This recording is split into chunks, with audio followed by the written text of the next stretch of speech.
Bonsoir messieurs, le face-à-face ce soir, Bruno Bonnell, député La République En Marche du Rhône. Vous êtes le premier politique qu'on reçoit dans ce face-à-face, vous êtes l'un des premiers à avoir rejoint la Macronie. Vous êtes aussi un ex-chef d'entreprise, c'est bien ça. Éric Zemmour, éditorialiste, journaliste, écrivain. L'Europe au cœur du débat ce soir, une ombre plane. Qu'est-ce qui s'est passé concrètement avec Sylvie Goulard? On va en parler. C'est un camouflet pour la France, pour Emmanuel Macron. Vous nous direz ce que vous en pensez. Comment va le couple franco-allemand? Quel est le poids Macron-Merkel ce soir, puisqu'on est au cœur de l'actualité? Pourquoi l'Europe semble impuissante en Syrie, impuissante face à la Turquie? Quels sont les gros problèmes aussi auxquels doit faire face l'Europe aujourd'hui? Avant, c'était des problèmes économiques. Maintenant, c'est quoi? Eh bien, en tout cas, nous parlons de tout cela tout de suite avec vous. Alors, première question déjà.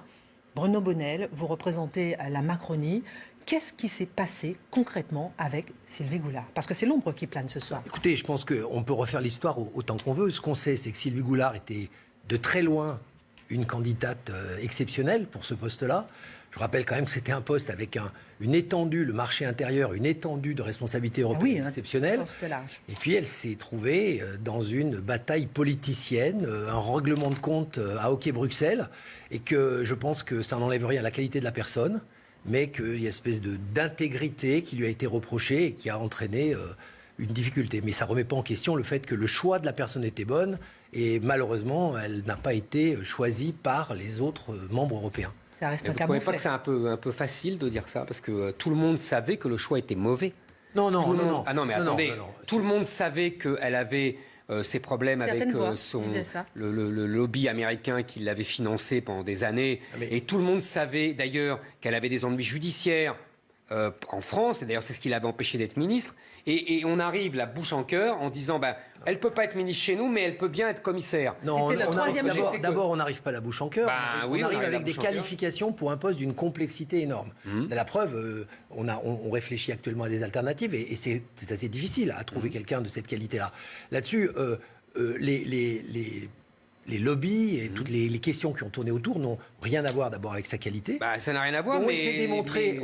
Ça a énervé les députés, vous êtes d'accord? Oui, non, mais que ça les a énervés, c'est logique. Alors après, derrière tout ça, on peut tirer les voiles de Bruxelles et la complexité. Il y avait avant un tour de piste sur lequel on n'a pas choisi le président de la commission allemand. Donc il y a eu un espèce, c'est ce que je dis. Et on a refusé les candidats hongrois aussi et de l'Est de l'Europe. Donc on a payé tout ça. Mais peut-être qu'on l'a payé. Mais au bout de la route, on a toujours ce poste pour la France, c'est le plus important. On a constitué un groupe Renew qui est fort. J'ai moi eu l'occasion de faire la campagne européenne et j'ai vu l'espoir qui suscitait sur toute l'Europe. Je pense qu'on va sortir par le haut avec un candidat satisfaisant. Là, vous ne pouvez pas vous contenter de dire tout va bien, circuler, tout va bien, Madame la Marquise. J'ai dit il faut transformer l'Europe. C'est quand même un camouflet énorme pour Emmanuel Macron. D'ailleurs, il l'a très mal pris.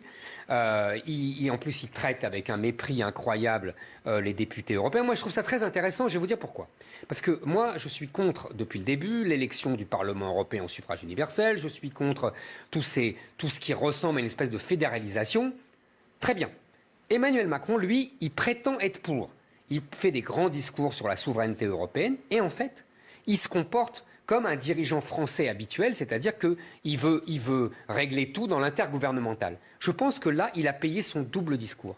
Et on va le voir dans notre discussion parce que je pense que c'est systématique. C'est d'un côté des grands discours, vive l'Europe fédérale, vive la souveraineté européenne. On n'a jamais dit vive l'Europe fédérale. Et de l'autre, et la souveraineté européenne, c'était énorme. Oui. Et de l'autre, c'est en fait...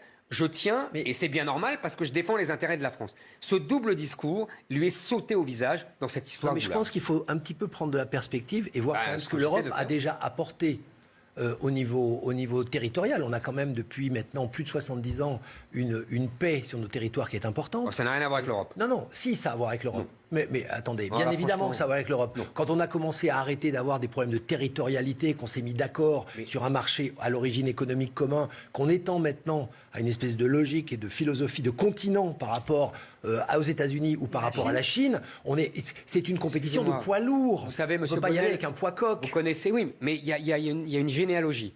Hubert Védrine a un mot très juste, il dit la paix n'est pas la mère de l'Europe.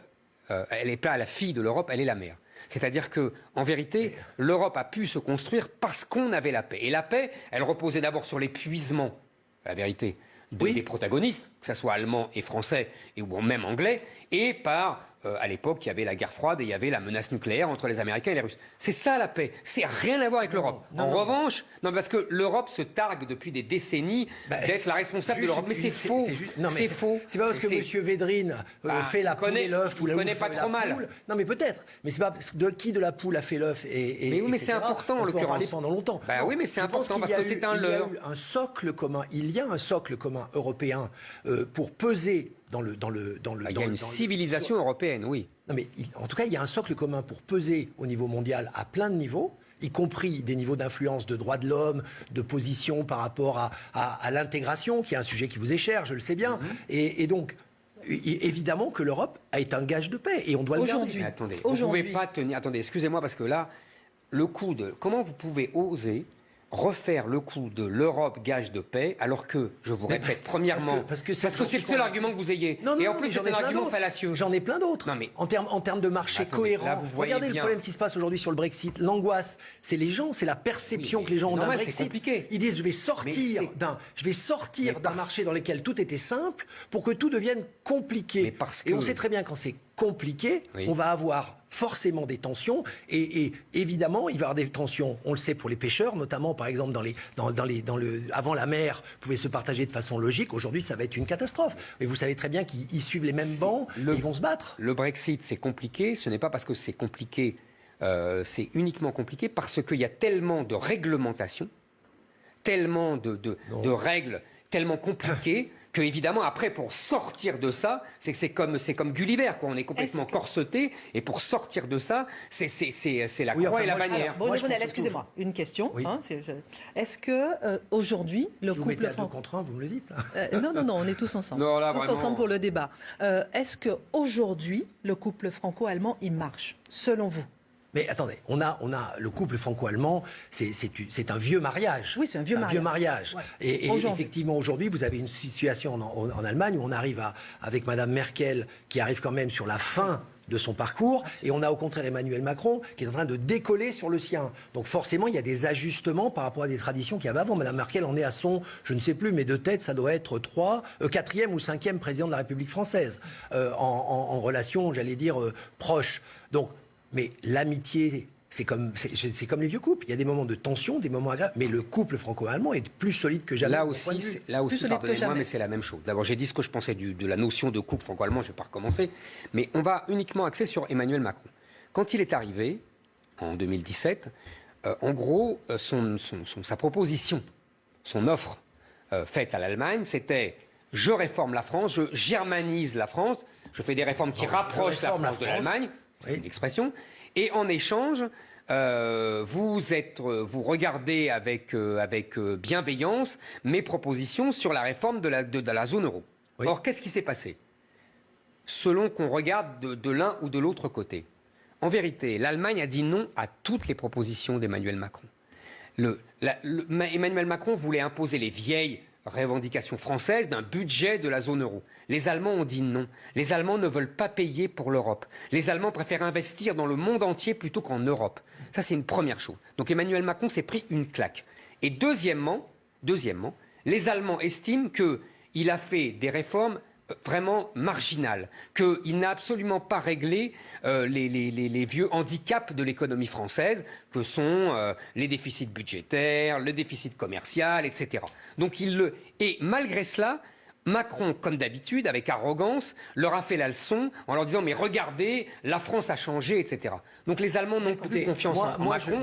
Et le double discours, j'ai fini, et le double discours de Macron a de nouveau, lui est de nouveau sauté au visage, exactement comme l'histoire de Goulard. Il n'y a pas de... Vous savez, moi j'ai fait la campagne européenne pour Renaissance à l'époque, qui est devenu le groupe Renew. Et où j'ai été dans les pays baltes et dans tous les pays en fait qui sont voisins de l'Allemagne, côté Est. C'est-à-dire de l'autre côté. Et je peux vous dire que la France représente un poids pour ces pays-là très important d'espoir. Et contrairement à ce que vous affirmez, l'Allemagne est en train de bouger. Parce que d'une Allemagne qui était finalement la France s'en sortira jamais, 20 ans, il commence à constater que nos emplois industriels commencent à monter. Ils commencent à constater qu'il y a des performances sur l'innovation. Ils se disent, mais finalement, il va falloir compter avec. Alors oui, vous avez raison de dire que dans un côté hégémonique qu'avait l'Allemagne pendant un grand moment au niveau européen, ils disaient, nous on a raison, nous sommes la loi et on doit la faire. Mais heureusement, il y a beaucoup de pays qui ont compris qu'ils pouvaient émerger. Donc il faut être... Évidemment, si vous partez du principe que l'Allemagne, pour toujours, c'est comme le foot, vous savez, c'est un match qui se joue avec 11 personnes de chaque côté, et à la fin, c'est l'Allemagne qui gagne. Il leur arrive de perdre. Eh bien, il leur arrive de perdre. Oui. Et moi, je vous fais et on a été champion du monde. Et donc, moi, je pense au contraire qu'aujourd'hui, il y a beaucoup plus de raisons de penser qu'on est dans une dynamique nouvelle. Vous avez raison de dire, par contre, et on l'a encore vu avec Sylvie Goulard, on en parlait tout à l'heure, il y a quand même une résistance, un classicisme allemand sur l'Europe qui est incontestable. Mais à nous de prouver qu'on peut... Vous savez, dans la politique française, on a déjà transformé beaucoup, on va pousser un petit peu plus fort. Quels sont les grands problèmes auxquels l'Europe doit faire face aujourd'hui? Avant, on en a parlé, c'était les problèmes économiques, c'est conduite sur ça, l'Europe. Aujourd'hui, les problèmes auxquels on doit faire face, c'est le populisme, c'est les flux migratoires, c'est quoi, Bruno? Il est évident qu'il y a une question clé sur la distribution de cette migration sur l'Europe, avec non plus en se jetant des chiffres à la figure, mais en réfléchissant comment on va réussir l'intégration. La question aujourd'hui de la migration, c'est pas de ça. On peut construire des murs autant qu'on veut. Aujourd'hui, il faut construire des ponts pour dire comment va-t-on gérer. Et de gérer, je le répète, je sais que c'est un mot qui fait sourire probablement M. Zemmour, avec humanité et fermeté. Voilà. Non mais attendez, un pont... Le numéro habituel. Mais ça fait 30 ans qu'on fait le numéro. Fermeté, humanité. Moi, je ne me permettrai pas de vous dire que vous avez votre numéro habituel. Non, mais c'est pas vous. C'est pas vous, ça fait 30 ans. Non, je veux dire par là, c'est même pas vous que j'attaquais. Au contraire, c'est que vous reprenez une antienne qu'on nous sert depuis au moins Mais pas Mitterrand. du tout, nous ne sommes pas d'accord. Moi, je viens d'Algérie. Moi, je suis pied noir, d'accord ? Je suis rentré avec 1 million de personnes à l'époque dans un pays en croissance économique qui avait besoin de ressources. Aujourd'hui, il est évident qu'il faut poser la question aux gens qui veulent rentrer en France de qu'est-ce qu'ils apportent à ce pays. Il n'y a pas de débat là-dessus. C'est pas on rase gratis, vous venez quand vous voulez et on ne fait que du droit d'asile. On est là en train de dire, y a-t-il une diversité positive pour la France ? Je le crois. Y a-t-il une énergie qui peut être apportée de l'extérieur ? Je le crois. Est-ce qu'il faut plus fermement le gérer ? J'en suis persuadé. Et c'est pour ça qu'on a fait la loi asile-immigration. Mais c'est ce que qui permet maintenant, non seulement les parents font venir les enfants, mais maintenant les enfants peuvent faire venir les parents. Non, mais attendez, ça, ne prenez pas la loi, s'il vous plaît. Ne prenez pas la loi par le petit bout de la lorgnette. C'est un petit bout qui n'est pas négligeable. Elle permet également de donner une réponse au droit d'asile dans un temps beaucoup plus court qu'avant. Et elle permet surtout d'essayer d'aller beaucoup plus vite dans la décision. Pourquoi ? Non, je vous écoute. Non, mais attendez, la loi, elle est complexe. Oui, mais je suis d'accord. Si, vous savez, c'est une spécialité de dire on va attaquer sur l'exception et l'amalgame et on va dire voilà, c'est la loi. Mais la loi n'a pas comme aspect. Oui, on fait venir les parents des enfants mineurs. Oui, bravo. Non, mais attendez, c'est pas non, mais bravo. c'était magnifique. Ça veut dire qu'il va falloir le valider. Écoutez-moi, 2 minutes. Qu'est-ce qui se passe aujourd'hui ? Pourquoi je vous dis le numéro de fermeté et humanité ? C'est pas pour vous attaquer vous. C'est parce que c'est un numéro. Pourquoi ? Parce qu'il y a aujourd'hui, en vérité, on ne contrôle rien. Il y a des droits, on a créé des droits, et les gens viennent, ils actionnent ces droits et ils rentrent. C'est comme ça qu'on a 250 000 entrées légales en France depuis des années. Légal, c'est comme ça, légal. Oui, voilà, légal. Là déjà, vous ne contrôlez plus rien. Ça veut dire regroupement familial, ça veut dire tout ça. Est-ce qu'on a, vous avez posé la bonne question, est-ce qu'on a besoin de ces gens ? La vérité, pour beaucoup, non. Non mais attendez, c'est pas... Attendez, j'ai pas fini. Après, on a 100 à 120 000 de droits d'asile. Et c'est en expansion. Oui. Et ces gens-là, ils ne rentrent pas. Ils font une demande de droit d'asile, soyons précis. Ils rentrent. Ils rentrent parce qu'ils sortent jamais. Non mais attendez, ils ne sont jamais expulsés. C'est ce que dit la loi. La loi. Mais la loi n'est pas respectée, monsieur Bonnel. La notion de fermeté, elle dit bien il faut appliquer la loi. Et si vous voulez, un terrain sur lequel on pourrait probablement se retrouver, c'est qu'il y a une espèce de gauloiserie à discuter avec la loi. Sur plein de sujets. On a réussi sur la voiture, maintenant on sait qu'on paye ses amendes, mais dans la rue, on fait des concessions. Et là, je pense qu'on va arriver vers un système où justement on va faire beaucoup plus appliquer la loi, juste la loi. J'entends ça depuis Nicolas Sarkozy, oui, mais enfin, et ça ne marche jamais, et personne ne le fait. Je continue, il y a 100 à 120 000, plus les 250 000, ça fait 350 000. Et puis ensuite, on a 50 000 mineurs isolés. Non mais c'est pour vous dire, parce que ça...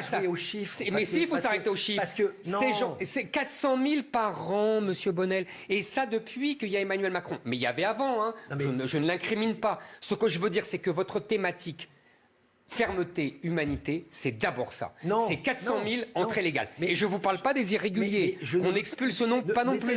Ne faites pas une photographie en assumant que ça va jamais changer, parce que c'est en train Ça de ne changer. changera pas. Non, elle est en train d'être mise en Non. place. Je peux vous dire, pour aller sur le terrain régulièrement, j'ai beaucoup de remarques sur le fait que c'est beaucoup moins facile qu'avant. Quoi qu'en disent nos oppositions politiques, c'est beaucoup moins facile qu'avant. Deuxièmement, je reviens sur la question. La question, qu'est-ce que vous pouvez apporter à notre pays va devenir une question pivot de l'intégration. C'est-à-dire, est-ce que vous allez apporter une connaissance, Vous savez une très bien qu'il compétence, n'y a pas une énergie? d'immigration de travail. Non, mais C'est marginal. Mais pourquoi vous affirmez Donc les ça? gens parce que c'est les chiffres. Qu'est-ce que vous faites des demandes L'immigration de travail, c'est 5 ou 6% de ce que le chiffre que je viens de donner. Mais c'est une énergie différente sur la France qu'on peut. Il ne faut pas C'est une partir du énergie qui principe. détruit la France, monsieur. Non mais attendez. Mais vous vous rendez pas compte. Là-dessus, nous sommes d'accord que nous ne sommes pas d'accord. Ben oui, Ouais, absolument. évidemment. Non seulement- et l'Europe est une catastrophe, parce que c'était le sujet. En vérité, l'Europe a une idéologie sous-jacente, dont personne ne parle, qui est que, comme il y a une faiblesse de la démographie européenne, il faut faire venir des immigrés pour compenser. C'est ça la vraie idéologie sous-jacente de Bruxelles. Je ne dis pas que c'est Emmanuel Macron, je dis que c'est Bruxelles. Et donc, en vérité, dire le sujet doit être traité au niveau européen, ça veut dire on ne fera rien et on laissera rentrer tout le monde. Mais quand c'est un continent les qui seuls pays, migre, les seuls c'est un pays qui ne laissent, continent qui accueille. les seuls pays qui ne laissent rentrer personne, c'est ceux qui ne font pas confiance à l'Europe, Et ce sont des c'est-à-dire pays- est-ce que la Hongrie et vous la trouvez que Pologne. Ce sont des pays qui explosent en croissance et qui sont oui. formidables. Ah où oui, on a le bonheur de vivre. Ah Bah, oui. écoutez, je vous invite. Moi, je suis allé à Varsovie, je suis allé à Budapest. Moi aussi, c'est des villes pendant la campagne. magnifiques. Et j'ai les gens ont rencontré l'air des gens. heureux. Oui, mais et il y a une croissance formidable. Il se trouve que j'ai Et il y rencontré a moi là-bas. beaucoup moins d'insécurité, si vous Pendant la voyez ce que je campagne veux dire. européenne, Il y a j'ai beaucoup moins de rencontré violence. l'opposition, et c'est pas ce que vous dit l'opposition. Eh ben, Ils disent, écoutez, nous, on vit dans un pays qui se recroqueville, et vous ce voulez n'est pas. voir Il y a le rêve pour la Hongrie, notamment, d'une espèce de fantasme d'être encore un grand pays. Mais dans la réalité, la Hongrie est en train de travailler à évoluer, et je pense qu'elle évoluera. Elle ne se Merci. recreville pas du tout, simplement, elle protège sa civilisation. Ce que nous ne Merci, faisons monsieur. pas et ce qu'Emmanuel Macron ne fait pas. Merci beaucoup, messieurs, en parlant d'Emmanuel Macron. On l'a entendu en direct ce soir dans cette édition. Faire bloc, ne stigmatisons pas, ne divisons pas. C'est la fin de ce face-à-face tout de suite. La suite des infos sur CNews.